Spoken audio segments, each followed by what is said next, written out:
Hey guitar fam and friends, how's it going? It's Nate Savage here, and we're doing one that's a little bit off the beaten path of the channel today, but I heard this song, God of the Impossible, and I really loved the solo. I've been a big Lincoln Brewster fan for a long time. He's one of my more favorite guitar players in that kind of praise and worship genre of music. So I figured, why not do a lesson on it? I saw that there were no really good tutorials out there online, so I did it. And one thing that inspired me to do this was I downloaded a pack, like a pre-pack for Tonex, the Tonex pedal for the Lone Star amp. And I liked it so much that I started fiddling around with some Lincoln Brewster stuff and just really love that amp. It's kind of my go-to now for a lot of really clean and just, you know, more pushed or overdriven stuff. So check that out if you get the chance. It's really fantastic model for that style of music. This solo to me is a really good example of how you use elements of playing, like scales, bending, pentatonics, runs, all of these things and put them together to come up with a really memorable and melodic solo. So if you've been practicing all your chops, scales, and you're wondering how to put them together to create a solo, this is a really good example of that. It's something that's really good to dig into. Okay, as usual, the tab and the jam track are available for you on guitarfam.com. So if you haven't yet, go there, create your complimentary account, and you'll get access to those and the first module of all of our premium courses too. So do that, check those out, let us know if you have any questions on it. All right, for anyone who's curious what I'm using for the tones on this particular song, it is the Texas Lone Star model from the worship tutorials. It's in level 4 of the drive, the second channel, and I'm not sure what I'm using for the drive pedals yet. I put that up on the screen here because I just recorded it direct into Logic using the Tonex software, and I'm going to probably use Amplitude or the Line 6 Helix native for the effects. I'll put that up on the screen here for what that is. All right, first things first, this is in the key of B flat, so chords, or naturally occurring chords in the key of B flat are B flat major, C minor, D minor, E flat major is the 4, F major is the 5, 6 is G minor, and A diminished is the 7. And this is a diatonic chord progression we're going to be dealing with, so no funny business going on. The progression is B flat major, the 1, the 5 is the F major, and then you go to, and those are for one measure each, the B flat and the F. And then you have a G minor for 2 beats, 1, 2, then an F major for 2 beats, 3, 4, then an E flat for the next full measure. So it's just a 4-bar phrase that repeats twice for this whole solo. All right, just a quick note, Lincoln Brewster often downtunes to E flat. So if you're gonna downtune to E flat like the original recording probably is in, you're gonna play this as if it were in B.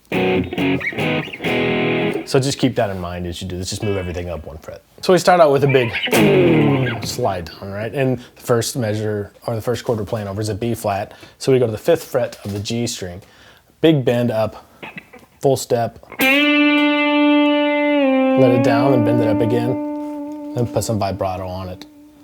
And the way I would think about this, I would think about this B flat major chord down here, bar chord. And this is a B flat note right here on the 3rd fret of the G string. There's the 2nd, the C, and then I'm bending up to the D,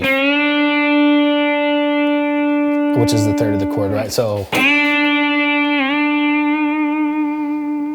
all right, this next lick is over an F major chord. It changes to an F major. And I'm really just thinking about this B flat major scale. But I start on this F, since we're playing over an F chord, start on this F here on the 10th fret of the G string, and I play that. And then I go up to the 12th fret of that G string, then slide up to the 14th fret, and then reach back with my index finger to get the 11th fret of the B string, and those ring out over each other. Then back to the 14th fret of the G string, so. Once you play that, come back to the 12th fret of the G string with your middle finger, and then back to your index finger on the 11th fret of the B string. And this time they don't ring out over each other, so. And from there, I go down to the 10th fret of the G string with my index finger. Then my pinky grabs the 13th fret of the B string, and those do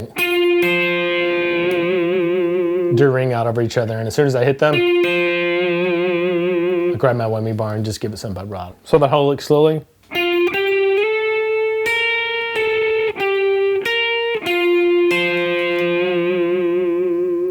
And one more time, a little faster.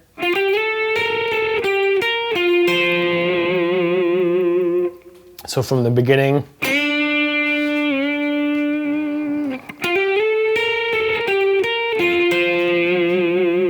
All right, the next little lick is just some octaves, descending octaves in the key of B flat major.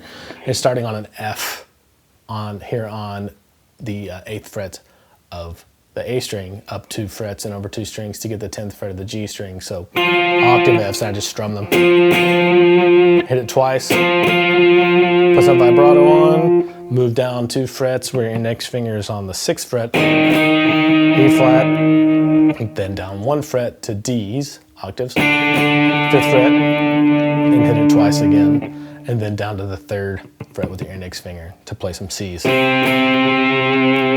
some vibrato. So the rhythm, just memorize the frets.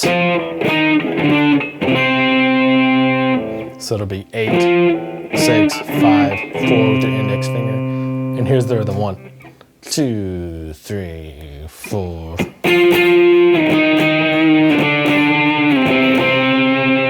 All right, after that is our really fast 30-second note triplet run, and it starts off. And I see this shape as the relative minor G minor scale, starting here on the 12th fret of the G string. Okay, and then I go up 1 fret because of the tuning on the guitar between the G and the B strings. So it's 12, 14, 15 on the G string, same thing, pattern on the next string, 13, 15, 16. And from there, you slide up to 18. And that's the end of that kind of little, like, the really fast lick. So put some vibrato on at the end. And a couple little tips to help you with this fast part. Just remember to relax. If you tense up, you're probably gonna end up doing something like that and it's not gonna sound great. So try to relax. And if you're a downward pick slanter, I started with a downstroke and tilted my pick up this way. And that helps. And that's the next little part of the lick. Since you already slid up to 18, vibrato, down to 16, twice with some vibrato, 15 on the B string, index finger, twice, so. Then 17, 3rd finger on the B string, and then 15 on the G string with your index finger. So that whole thing, the fast little triplet lick into this little descending part.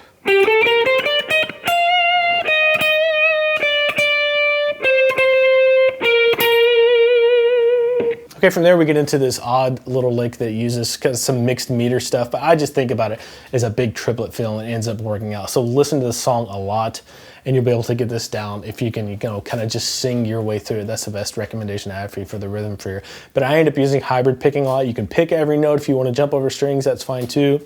But I'll just play the lick and I get set up here.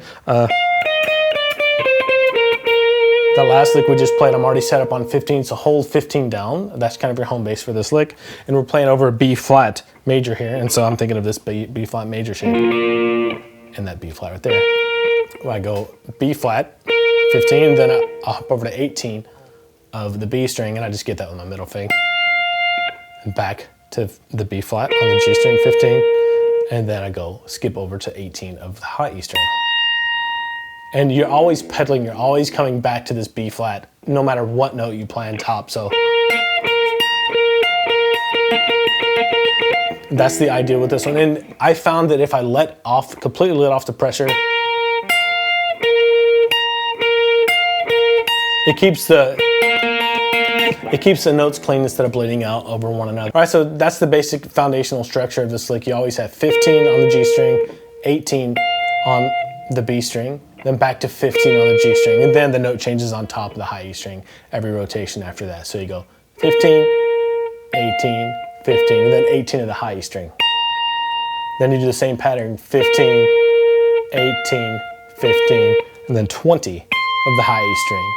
And then 15, 18, 15, 18 of the high E. And then 15, 18, 15, 17 of the high E string. And then 15, 18, 15, 18 of the high E string, and then 15, 18, 15, and this is where it ends. Go to 18 again, and just a big bend, full step bend, and let it back down. All right, so that lick is a little bit weird, especially the timing, but you have to decide if you're gonna pick it or hybrid pick it. whichever one you want to do is great. I'm gonna play the whole thing slowly for you.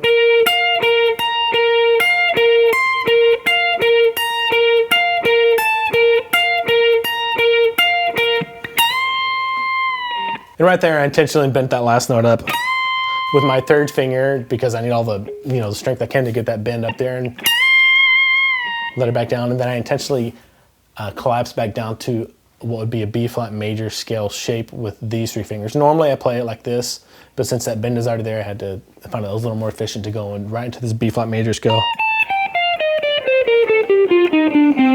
This one based on the A shape. For this next super fast lick, and I'll just break it down one note at a time. The best advice I have for you on this one, break it down just one beat at a time and program it in. And it's all mostly legato, so you have, after the bend, you let off to 17 of the high A string, pick, hammer on to 18, pull off to 17, pull off to 15. So,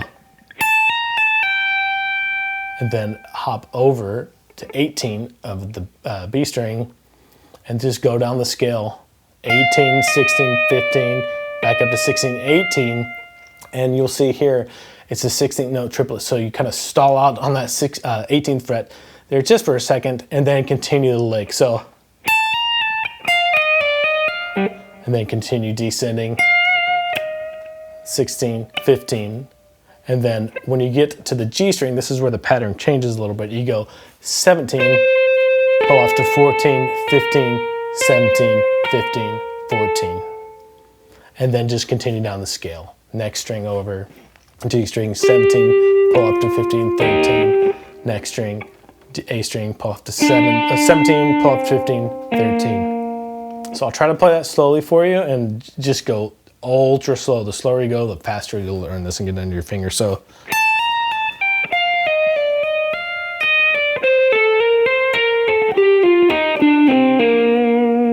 one more time.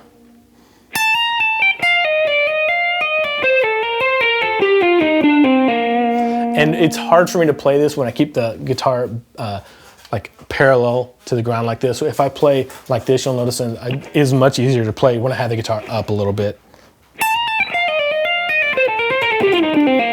Okay.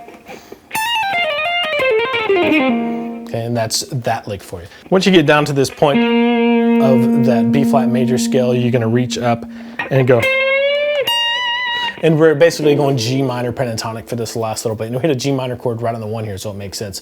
We're just looking at this G minor pentatonic, standard classic box. And we bend up, let's see, the 17th fret of the G string, full step. And then I grab 18th fret of the high E with my pinky vibrato. And a quick triplet on. And really from that 18, I pull off to the 15 and then go over to 18, 15 of the B string. Do another quick pull off and then have a rest. And then I go back to 18 with some vibrato. And then 15 again, and 18, 15. And then do the same lick one more time. And this time it's fast though. So you do that kind of lick 3 times. The timing's a little bit, and that's the rhythm for it, so. Okay, so that's that. And then from there we go up to the next pentatonic scale shape. So I'm thinking B flat major and I slide up to it. So after the last time,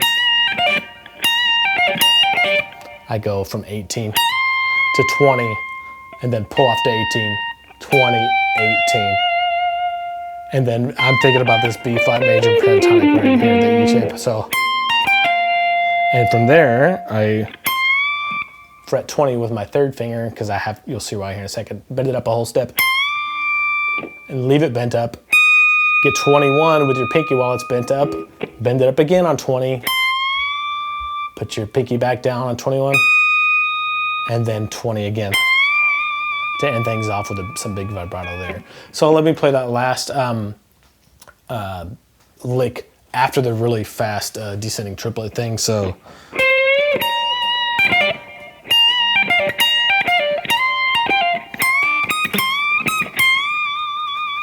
And the best way to get the rhythm down for this, again, is just listen to the solo until you can sing it like in your sleep, forwards and backwards. That's the best advice I have for learning as far as the rhythm of this one goes. All right, that's it for this one. If you have any questions at all, let us know in the comments below, or better yet, go to guitarfam.com and create your complimentary account so you can start digging into the first module of all of our premium courses. Or even better than that, you can upgrade to a premium account for just $10 a month or $97 a year and get access to the entire site. We'd appreciate your support. See you there.